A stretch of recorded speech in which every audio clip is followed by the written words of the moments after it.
E aí, pessoal, espero que estejam bem. Pitaco cinematográfico, Bastardos Inglórios ou Inglourious Basterds, fechando a série Grandes Diretores, capítulo Quentin Tarantino. O Tarantino, após ter feito os filmes anteriores, ele resolveu fazer um filme de época. Ele resolveu, eu lembro, o marketing do filme dizia: você nunca viu a Segunda Guerra Mundial pelos olhos de Quentin Tarantino.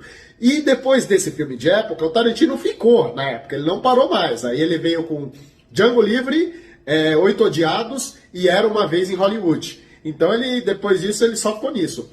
E o que impacta fazer filmes de época? Orçamento. Muito, mas muito maior aqui. Aqui, em Bastardos Inglórios, foram gastos 70 milhões de dólares. Em Kill Bill, que tinha sido a produção mais cara dele até então, e tinha sido muito mais caro que Pulp Fiction, Kill Bill foi 30 milhões, Pulp Fiction 8 milhões, e Cães de Aluguel, por exemplo, 1 milhão. Então, as coisas aumentaram muito, o tamanho da produção, o Quentin Tarantino, então ele se hollywoodizou mais, ele entrou mais no esquema de produção, mantendo uma aura independente que ele sempre teve, um cara descolado, enfim.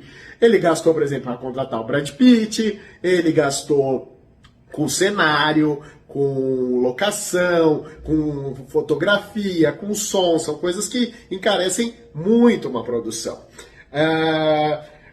E vamos agora falar sobre a trama do filme. O filme ele tem duas tramas paralelas, que só se encontram no fim, que é a trama da Xoxana e a trama dos bastardos. É até curioso que a trama da Xoxana, eu não medi o tempo, mas me dá a impressão que a trama da Xoxana ocupa mais tempo que a trama dos bastardos. A trama dos bastardos, por exemplo, aparece a cena deles com os prisioneiros nazistas, a cena do porão, e depois e aí já junta na cena final do cinema. Enfim, acho que a Xoxana tem muito mais espaço nesse filme que eles, mas é marcante, os bastardos são muito marcantes. E eu diria que o centro, o personagem que une todos eles é o Coronel Landa. Depois falarei um pouquinho da atuação espetacular do Christoph Waltz. Nesse filme a gente vai ter novamente longas cenas de diálogo, começando pelo primeiro. O início do filme, que começa com Era Uma Vez, nessa coisa épica, na França, sob ocupação nazista. Então é assim, já é meio uma piada de politicamente incorreta ou pesada do Tarantino sobre isso. Eu diria que não politicamente correta, acho que eu me expressei mal nesse termo, mas enfim. E o Tarantino mostra cada vez mais o controle sobre esses diálogos, o controle em levar atenção. Esse primeiro, por exemplo, a gente vê o Coronel Landa todo cheio de jeito cordial, educado, mas ele vai sentar na cabeceira da mesa do Petit. E o Petit fica numa posição completamente submissa, ele fica lá, por favor, me serve um leite, isso, aquilo. É todo um jogo de pequenos detalhes que mostram que o Landa está mandando naquilo. Várias coisinhas. Recentemente vi na internet um que mostra a hora que tem a virada, que o Landa chega onde queria, que o Petit admita que ele está escondendo os judeus no porão da casa dele. E o Landa está com uma cara assim. Desculpa, a minha atuação obviamente não vai ser tão boa quanto a do Christopher Waltz, mas ele está assim. E ele está normal, está falando normalmente, aí fala: você está escondendo inimigos do Estado aqui? Muda assim, dá uma coisa pequena nos olhos, é muito sutil e é incrível. O Christopher Waltz aqui é uma atuação marcante, assim, das mais memoráveis do cinema para um vilão. E enquanto que o Petit, o fazendeiro, ele tá lá, um cara assim, tem até a diferença de tamanho. O Petit é um homem enorme, um homem forte por conta da lida, e lidando com um homem pequeno, que é o Christopher Waltz, um homem de 1,70 m, magro, e com certeza, se fosse para sair na porrada, não tinha nem graça do que ia acontecer lá, mas ele sabe que quem está no comando é o Landa, então ele está se contendo, ele está lá sentindo a impotência que ele tem naquele momento, que ele tem que proteger as filhas dele, se ele perder o controle, e no fim ele chora, enfim. Mas é uma cena muito intensa, dura 20 minutos essa primeira cena, né? É super marcante. E o filme, ao longo dele, vai ter outros grandes momentos. Acho que, assim, novamente, Tarantino com um monte de referências, acho que das mais engraçadas, para quem pegar, é quando o Tenente Aldo, o personagem do Brad Pitt, descobre que o encontro com a agente dupla, a atriz alemã Bridget von Hammersmark, vivida pelo Diane Kruger, vai ocorrer num porão, ele fala: porão não é lugar para ter briga. Ele, claríssima referência ao Clube da Luta, e ainda vem mais uma. A primeira regra do Clube da Luta, a primeira regra do Clube da Luta nunca se fala do Clube da Luta, mas então vem do mesma forma que se coloca. E aqui também, novamente, o Gorlami, que era Gorlomi, o nome da identidade que ele tinha assumido. Ele vai lá falar com o Hans Landa e faz a cara, se entrega completamente, né? Mas, como que é? Como que é? Gorlomi? Gorlami, arrivederci. O cara não consegue pronunciar minimamente italiano. Enfim, novamente, filme do Tarantino tem violência? Bastante, é gráfica, é exagerada em alguns pontos. Não diria que não é... Tem coisas muito pesadas, mas não é tão sangrento quanto Kill Bill.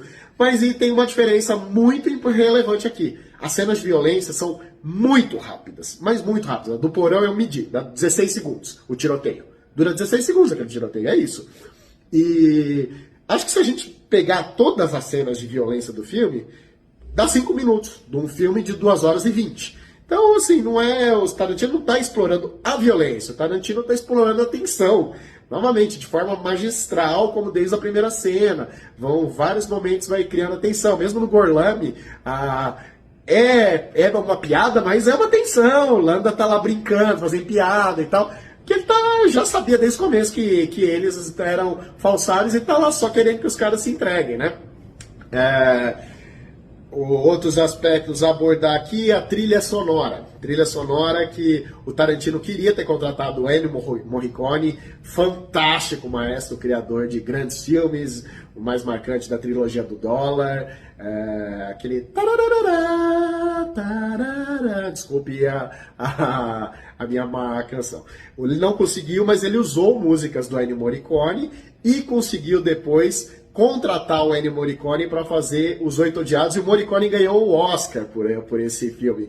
Nunca tinha ganhado, um cara super marcante, já estava bem velho, morreu logo depois, estava ao lado de John Williams, o maior de todos, e merecidíssimo ter ganhado posteriormente por outro filme. Mas músicas dele foram utilizadas aqui. Agora, atuações, comentei do Christoph Waltz, que... brilhante, ganhou o Oscar por essa atuação como coadjuvante. Agora, sempre curioso, né? De fato, não sei se ele é o protagonista, mas talvez é o personagem mais marcante do filme. Tem muito tempo de tela dele, né? Mas acho que é até válido dizer que ele é coadjuvante. O Brad Pitt, que seria o protagonista, parece muito menos e tá de uma forma assim canastrona, exagerado, e tá muito bom, tá muito divertido ele fazendo esse roceiro americano, cowboyzão, meio safado e tal, que era contrabandista na época da Lei Seca, enfim. E agora falando um pouco, que eu sempre gosto de falar, de indicações ao Oscar. Vamos lá para mais uma vergonha da academia. Esse filme ganhou o Oscar de coadjuvante. Pronto, o que ele ganhou foi isso. Mas ele recebeu muitas indicações. Recebeu na técnicas de som e fotografia perdeu para Avatar. Ok, Avatar é fantástico mesmo. Mas aí vamos falar das 4 principais. Filme, direção, roteiro e edição. Pra quem que Bastardos Inglórios perdeu? Para um filme que é legal, até um filme bom. Guerra ao Terror. Quem lembra de Guerra ao Terror? Praticamente está esquecido, 14 anos depois, foi muito feito naquela onda dos americanos, pós 11 de setembro, no Iraque e tal. É um filme interessante, Guerra ao Terror. Foi legal que ganhou a Catherine Bigelow como diretora, uma mulher ganhando, mas não dá para comparar Bastardos Inglórios com Guerra ao Terror, um filme um filme de momento esquecível. Esse daqui 50, 100 anos, talvez. Esse filme foi feito para ser marcante, não um filme, esse momento que nossa nação está passando. É um filme muito americano, guerra ao terror, muito também daquela conjuntura. E esse não, esse daqui vai perdurar. Então, essas coisas. A academia tem uma coisa contra o Tarantino, por ele ser meio diferentão, por violência, isso e aquilo, aí escolhe uma coisa mais patriota e tal, do cara que tá lá se arriscando, enfim. Mais uma vergonha do Oscar. Oscar 2010, que não só deu um Oscar para Bastardos Inglórios. Mas, enfim, Bastardos Inglórios é um filme épico de uma realidade alternativa da Segunda Guerra Mundial e mantendo uma pegada independente, alternativo, apesar de ser uma superprodução. É muito tenso, é violento, mas como eu disse, violência pontual, atuações muito marcantes e tem muita diversão nesse filme. A gente ri muito em muitos momentos, é divertidíssimo, ele sabe intercalar de forma incrível essas coisas, Tarantino. Então é isso, pessoal.